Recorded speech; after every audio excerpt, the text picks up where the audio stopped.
الحمد لله رب العالمين، والصلاة والسلام على سيد الأنبياء والمرسلين وعلى آله وصحبه أجمعين. أما بعد، قال الله تبارك وتعالى: أعوذ بالله من الشيطان الرجيم، بسم الله الرحمن الرحيم.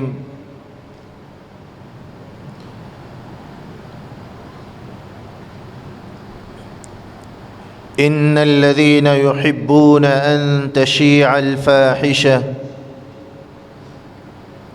في الذين آمنوا لهم عذاب أليم في الدنيا والآخرة.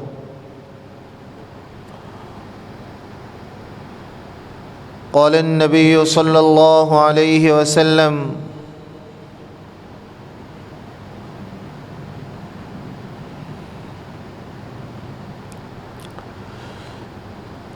الدين النصيحة، أو كما قال رسول الله صلی اللہ علیہ وسلم. قابل قدر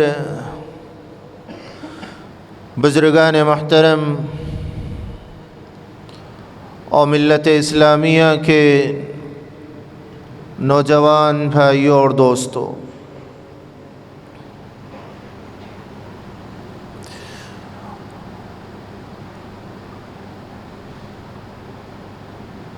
یہ دنیا خیر اور شر دونوں اپنے اندر رکھتی ہے.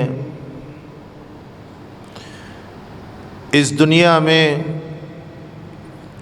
بھلائی بھی ہے اور برائی بھی. اس دنیا میں بھلائی کو اپنانے والے بھی ہیں اور برائیوں کے دلدل میں ڈوبے ہوئے لوگ بھی ہیں. سب سے بڑی بھلائی ایمان اور ہدایت ہے. سب سے بڑی برائی اور سب سے بڑا ظلم شرک اور کفر ہے. خیر اور شر دونوں اس دنیا میں پائے جاتے ہیں.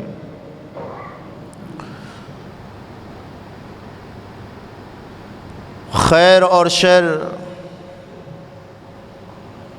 دونوں کا اختیار اللہ نے انسان کو دیا ہے.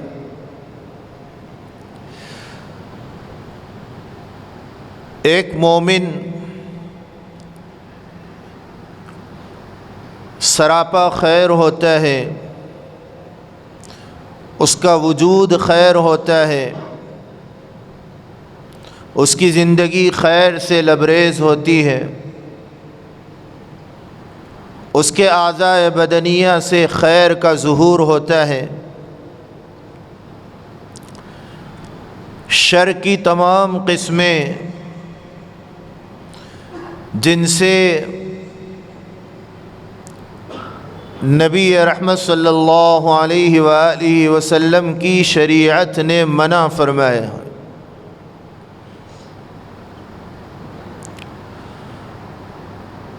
انسان کے بدن سے خیر کا بھی ظہور ہوتا ہے اور شر کا بھی ظہور ہوتا ہے. انسان اپنی زندگی میں خیر پر لگ جائے اور اپنی زندگی خیر کے راستے پر چلائے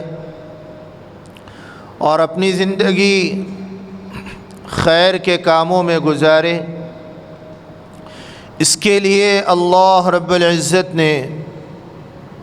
حضرات انبیاء علیہم السلام کو دنیا میں بھیجا، اور یہ سلسلہ چلتا رہا حتیٰ کہ نبی آخر الزمان خاتم النبیین حضرت سیدنا محمد الرسول اللہ صلی اللہ علیہ وآلہ وسلم کی ذات اقدس پر نبوت کا یہ سلسلہ تمام ہوا، مکمل ہوا۔ نبی رحمت صلی اللہ علیہ وسلم کا فرمان ہے، انا خاتم النبیین لا نبی بعدی، کہ آقا نے فرمایا میں آخری نبی ہوں، میرے بعد کوئی نبی آنے والا نہیں ہے۔ خیر کے وہ تمام کام جو صبح قیامت تک ایک انسان انجام دے سکتا ہو، وہ تمام کے تمام اللہ کے نبی کے ذریعے سے اللہ نے بندوں کو پہنچوا دیا ہے۔ خیر کا ایک بڑا ذریعہ قرآن مقدس ہے جو سراپا ہدایت ہے۔ ذالک الکتاب لا ریب فیہ، یہ وہ کتاب ہے جس میں کوئی شک نہیں۔ ھدی للمتقین، متقیوں کے لیے باعث ہدایت ہے۔ قرآن مقدس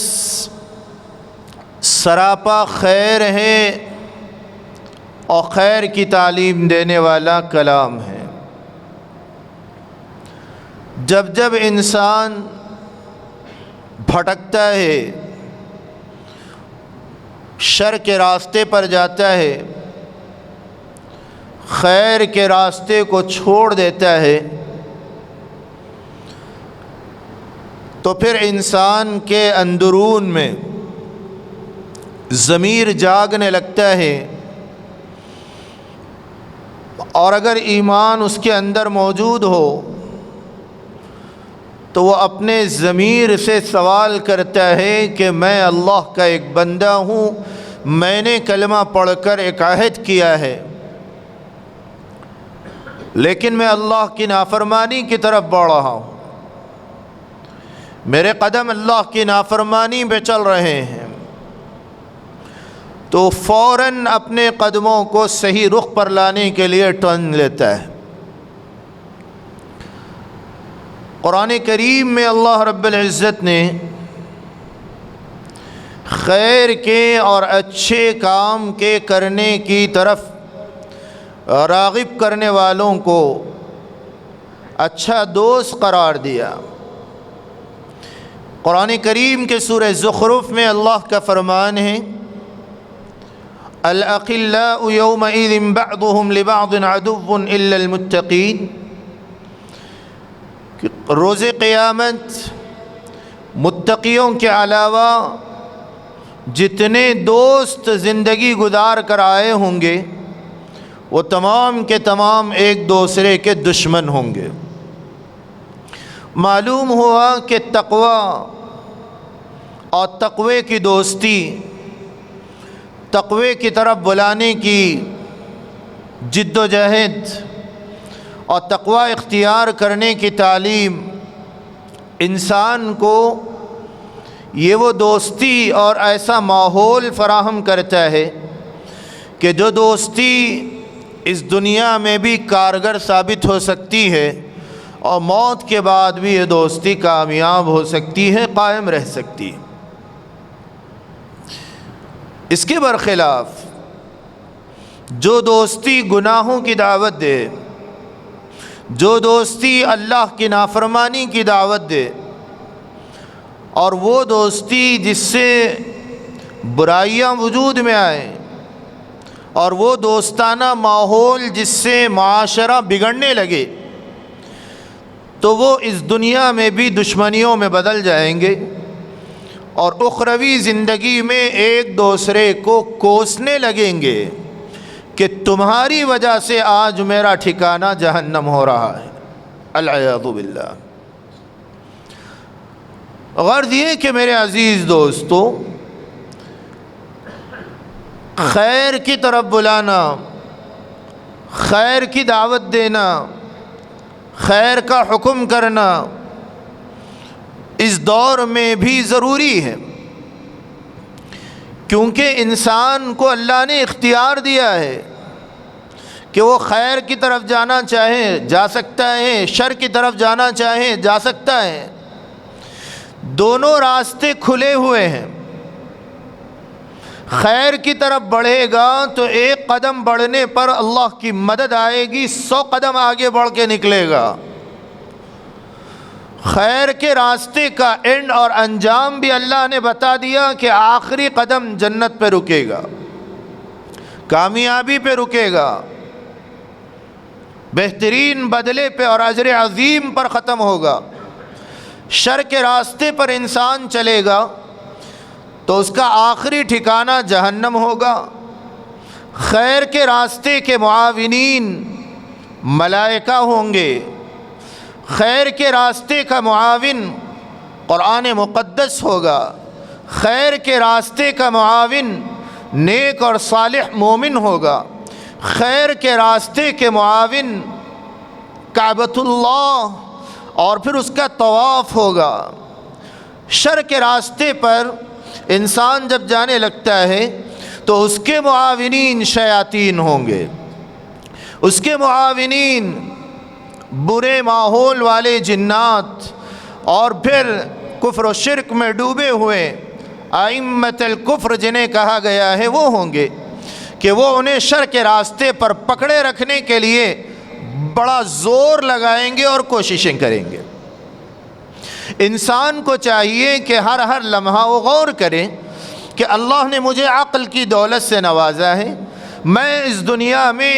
بہت مختصر سی زندگی کے لیے آیا ہوں، اور اس مختصر سی زندگی میں خیر اور شر دونوں راستے اللہ نے میرے سامنے رکھے ہیں۔ اگر میں خیر کے راستے کو اختیار کروں گا تو وہ نبیوں والا راستہ ہوگا، اور وہ اللہ کے نیک بندوں کا راستہ ہوگا، اور وہ اللہ کے دوستوں کا راستہ ہوگا، اور وہ اللہ کے ولیوں کا راستہ ہوگا، جس راستے پر چلنے میں میرا خیر ہے اور میری کامیابی ہے، میرا انجام ٹھیک سے ہونے والا ہے، اور میں اللہ کے مومن اور راضی اور پھر اللہ کے خوش نصیب بندوں میں شامل ہو سکتا ہوں اور اللہ کے دوستوں کی فہرست میں آ سکتا ہوں۔ اگر میں اس دنیاوی زندگی کی جو کہ چند روزہ اور مختصر سی زندگی ہے، اس دنیاوی زندگی میں اگر خیر کے راستے کو چھوڑ جاؤں، مسجد کے راستے کو چھوڑ جاؤں، نیکی کے راستے کو بھول جاؤں، اور پھر برے ماحول کو اپنا لوں، برا راستہ اختیار کر لوں،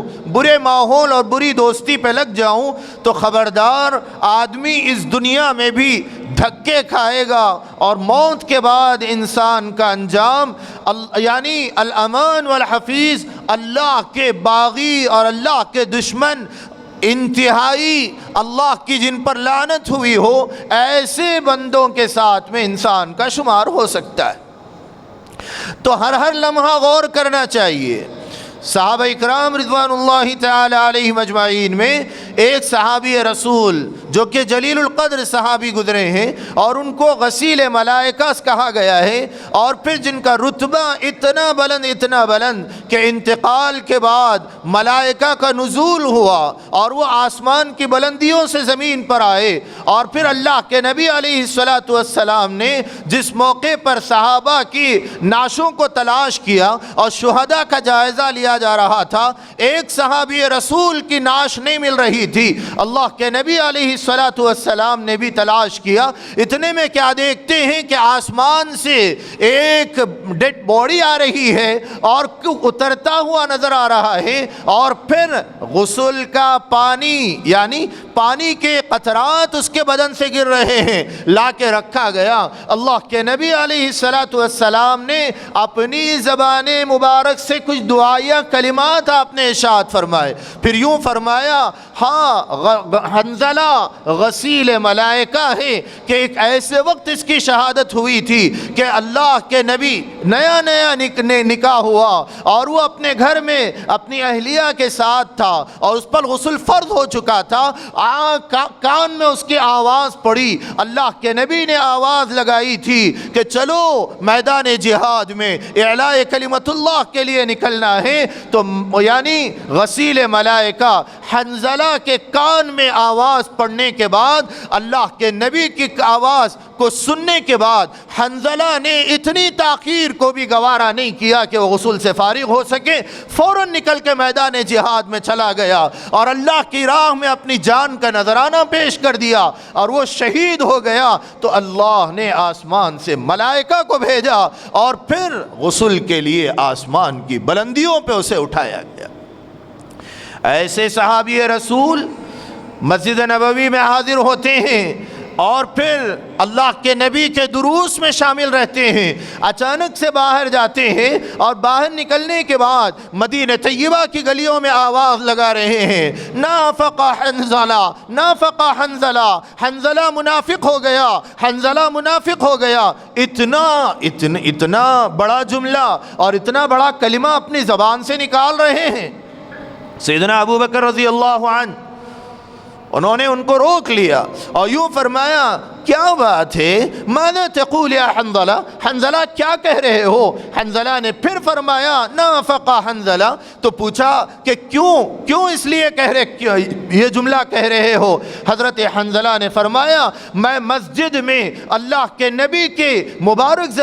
زبان سے نکلے ہوئے الفاظ کو سنتا ہوں, میرا ایمان تازہ ہوتا ہے, مجھے یوں لگتا ہے کہ جنت میرے نگاہوں کے سامنے ہے اور دوزخ میری نگاہوں کے سامنے ہے, اور میں ڈرنے لگتا ہوں اپنے انجام سے, اور میں بارہا اپنے دل میں دعا کرتا ہوں, اے اللہ مجھے جنت کے یعنی جنت کی منزل پہ پہنچا دے اور اپنے خوش نصیب بندوں میں اور اپنے مومن بندوں میں مجھے شامل کر لے. لیکن میں اللہ کے نبی کی مسجد کے ماحول سے نکلتا ہوں, بازار میں جاتا ہوں تو میرا دل بازار کی رعنائیوں میں, رنگینیوں میں لگ جاتا ہے اور مجھ پر وہ کیفیت نہیں رہتی جو مسجد میں رہتی ہے. حضرت ابو بکر صدیق رضی اللہ عنہ نے فرمایا, حنظلہ میرا بھی یہی حال, میری بھی یہی کیفیت ہے. اور وہ ابو بکر کہ جن کے بارے میں اللہ کے نبی نے صحیح بخاری میں بھی فضائل کے انبار نظر آتے ہیں, ایسے ابو بکر صدیق رضی اللہ عنہ فرماتے ہیں, دونوں گئے اللہ کے نبی کی خدمت میں حاضر ہوئے اور جا کر انہوں نے عرض کیا, یا رسول اللہ یہ حال ہے ہمارا. اللہ کے نبی علیہ الصلاۃ والسلام نے دونوں کو تسلی دی اور یوں فرمایا, اس کیفیت کا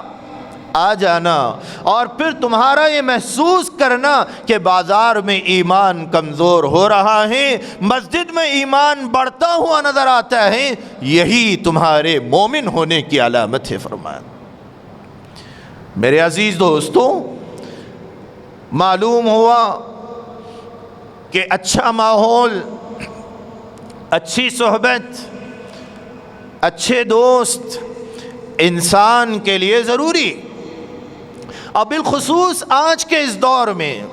جبکہ برائی کے ماحول, برا ماحول اور برے دوست اور برا کلچر اتنا بڑھتا جا رہا ہے کہ کئی آفرز لگائے جا رہے ہیں انٹرنیٹ کے یوز کے لیے, نوجوانوں کو اپنی طرف اٹریکٹ کرنے کے لیے, نوجوانوں کو طرح طرح کے شیطانی جالوں میں پھانسنے کے لیے طرح طرح کے آفرز لگائے جا رہے ہیں اور برائی کی طرف بڑھنے کے لیے ان کو انکریج کیا جا رہا ہے, ان کی حوصلہ افزائی کی جا رہی ہے. ایسے ماحول میں کوئی ایسے احباب, کوئی ایسے دوست, کوئی ایسا ماحول, کوئی ایسے ساتھی کہ جو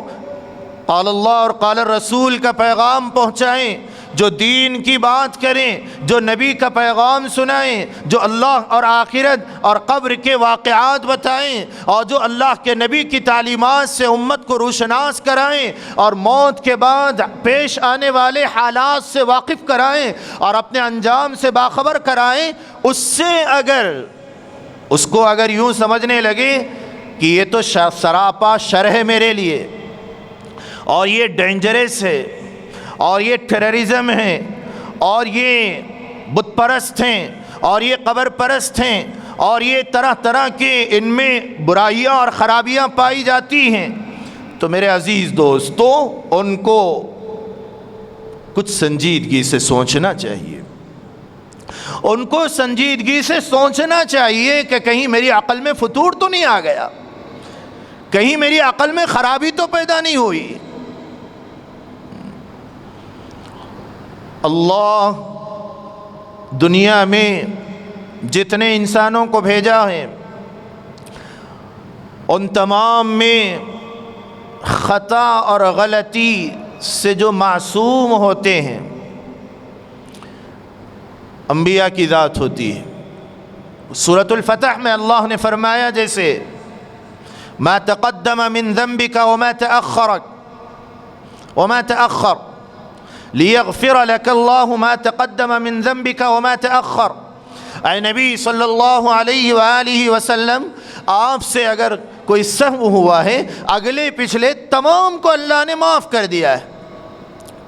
انبیاء کے علاوہ پورے انسان، تمام انسان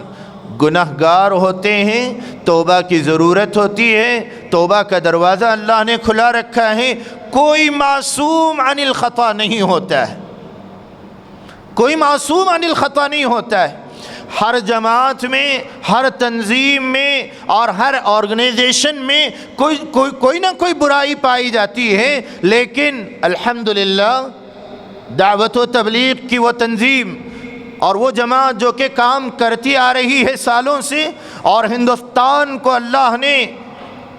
یہ خوش نصیبی عطا فرمائی کہ ہندوستان کی سرزمین سے اللہ نے اس کام کا آغاز کیا ہے، اور یہ وہ تحریک ہے اور یہ وہ جماعت ہے جو اخلاص کے ساتھ، جو کہ اپنے بیسک اور پھر اپنے بنیادی اصولوں میں اخلاص نیت کا صحیح ہونا اور پھر اخلاص کے ساتھ کام کرنا، کوئی دنیاوی مفاد نہ ہو، کوئی دنیاوی اغراض نہ ہو، اور جس کا ابتدائی کلمہ کہ لا الہ الا اللہ کے پیغام کو عام کریں اور پھر کلمہ حق کی طرف لوگوں کو بلائیں، یہ پیغام لے کر وہ آواز اٹھاتے ہیں۔ تو جو سرزمین ہدایت کا منبع، جس سرزمین سے مجھے اور آپ کو محبت، جس سرزمین نے میرے اور آپ کے آقا امام الانبیاء خاتم النبیین رحمت دو عالم جناب محمد الرسول اللہ صلی اللہ علیہ وآلہ وسلم کا مولد ہے، مکہ مکرمہ کی سرزمین، آقا دو عالم صلی اللہ علیہ وسلم کی جہاں ولادت ہوئی، اس سرزمین کے ذرے ذرے سے اور وہاں کے چپے چپے سے مجھے بھی محبت ہے اور ہر مومن کو محبت ہے۔ وہاں سے ہونا یہ چاہیے کہ آج جب کہ برائی کا ماحول عام ہوتا جا رہا ہے اور پھر برائی کے لیے اور پھر نوجوانوں کو اور امت کے ایجوکیٹڈ افراد کو اپنے جال میں پھنسانے کے لیے مغربی دنیا اور مغربی افراد طرح طرح کے بہانوں سے امت کے ایمان کو لوٹنے میں لگے ہیں اور آفرز لگا رہے ہیں۔ ایسے وقت میں ہونا تو یہ چاہیے کہ وہاں سے ہدایت کی آواز اور بلند ہو، وہاں کے پوری دنیا کا مسلمان وہاں سے ایک ایک صدا پر لبیک کہتا ہے اور وہاں سے نکلنے والی آواز کو اپنے لیے بڑی سعادت کے ساتھ سنتا ہے کان لگا کر۔ ہونا یہ چاہیے کہ اور زیادہ ہدایت کے سلسلے میں مزید کاوش اور کوشش ہو، لیکن افسوس صد افسوس وہاں کی سرزمین آج ہدایت اور پھر خیر، نیکی، بھلائی، قرآنی تعلیمات، اذان، مساجد میں دعویٰ کے کام اور مساجد میں اصلاح کے کام اور وہ امور جن سے امت کے اندر سے فتنے ختم ہوں، فساد ختم ہوں، اصلاح عام ہو اور محبتیں بڑھ جائیں، اخوتیں بڑھ جائیں، الفتیں بڑھ جائیں، ان کاموں کو کرنے کے بجائے آج آل سعود ان کاموں میں لگے ہوئے ہیں جنہیں کہتے ہوئے شرم آتی۔ بلایا جا رہا ہے دنیا کے ناچنے والوں کو، دنیا کے آوارہ اور عیاش قسم کے افراد کو، اور بڑے اعزاز کے ساتھ انہیں مدعو کیا جا رہا ہے، آؤ ہماری سرزمین جو کہ صدیوں سے، سالوں سے، 1400 برس سے آج تک جہاں قال اللہ کی تعلیم عام تھی، جہاں ہدایت کا پیغام عام تھا، جہاں قرآنی تعلیمات عام تھی، جہاں اللہ کا قانون چلا کرتا تھا، وہاں آج کفر و شرک کی باتیں کرنے لگیں گے، وہاں آج ننگا ناچ ناچیں گے، وہاں آج گانوں کو عام کریں گے، وہاں آج وہاں کی سڑکوں کو آوارہ کریں گے، وہاں کے بازاروں کو آوارہ بنائیں گے، وہاں کے ماحول کو آوارہ بنائیں گے، وہاں کے شاپنگ مالز کو آوارہ بنائیں گے، اور وہاں کے عمومی دعوت کے کام کو بین لگا کر، اور پھر اتنا ہی نہیں، اذان باہر نہ دی جائیں، اندر دی جائیں، مدارس بند کر دیے جائیں، قرآن کی تعلیمات کو محسوس اور مخصوص حلقوں میں رکھا جائے۔ میرے عزیز دوستو، ایسے وقت میں یہ مسلمان ہیں جنہیں دیکھ کے شرمائے ہوں، یہ مسلمان ہیں جنہیں دیکھ کے شرمائے ہوں۔ آپ سے یہ امید نہیں تھی، آپ آل سعود جن کو اللہ نے حرمین شریفین کی خدمت کا موقع دیا، انہیں اپنی ذمہ داریوں کو سوچنا چاہیے۔ اللہ نے ان کو بڑا مقام عطا فرمایا۔ آج بھی بڑے درد کے ساتھ آپ کو ہم اپنا بھائی سمجھتے ہیں، آپ کو ہم اپنا بڑا بھائی سمجھتے ہیں، اور آپ کی عزت ہماری نگاہوں میں ہے، لیکن خبردار، آج آپ سننے کے لیے موقع تلاش کریں۔ اللہ نے سانسیں عطا فرمائی، اللہ نے مملکت عطا فرمائی، غور تو کریں۔ ایک آدھ سال قبل، 1.5 سال قبل ہندوستان کی سرزمین پر اور یہاں کے مرکز پر جو واقعات رونما ہوئے، اس کو نظر میں رکھ کر کم از کم سوچ لیتے کہ ہماری اس آواز، آپ کی کنٹری ہے، آپ کو آزادی ہے، آپ کو اختیار ہے، لیکن اس کے سنگین نتائج مظلوم مسلمان جن کنٹریز میں رہتے ہیں، مظلوم مسلمان جن کے ظلم کی داستانیں آپ کے پاس صفحہ در صفحہ روزانہ اخبارات میں آ رہی ہیں، روزانہ آپ سوشل میڈیا کے ذریعے سے دیکھ رہے ہیں کہ ہندوستان کے فلاں علاقے میں چپے چپے پر ہندوستانی مسلمانوں پر ظلم ہو رہا ہے۔ آپ اگر سوچتے کہ ہمارے اس اقدام سے کل کو ہندوستان کے مسلمان پر اور کیا مصائب آ سکتے ہیں، اور کیا مشکلات کا سامنا کرنا پڑ سکتا ہے، اگر اس طرح سوچتے اور امت پر رحم کرتے تو تم یہ فیصلہ ہرگز نہ لیتے۔ اللہ سے دعا کریں اللہ تعالیٰ مجھے اور آپ کو اور آل سعود کو دین کی صحیح فکروں پر قائم رہنے اور پھر صحیح دین پر چلتے رہنے کی اللہ مجھے اور سب کو توفیق عطا فرمائے، اور دعوت کا وہ مبارک کام جو چل رہا ہے پورے عالم میں جو چل رہا ہے، اللہ اس کی رکاوٹوں کو دور فرمائے۔ اور یہ بھی ذہن میں رکھیں، ہر دور میں حق کے ساتھ باطل رہا ہے، اور باطل بظاہر بہت ہی زور پکڑتا ہوا نظر آتا تھا، لیکن اللہ نے باطل کو نیست و نابود کیا اور حق آگے بڑھتا رہا اور انشاءاللہ بڑھتا رہے گا۔ اللہ سے دعا ہے اللہ تعالیٰ توفیق عمل نصیب فرمائے۔ وآخر دعوانا ان الحمد للہ رب العالمین۔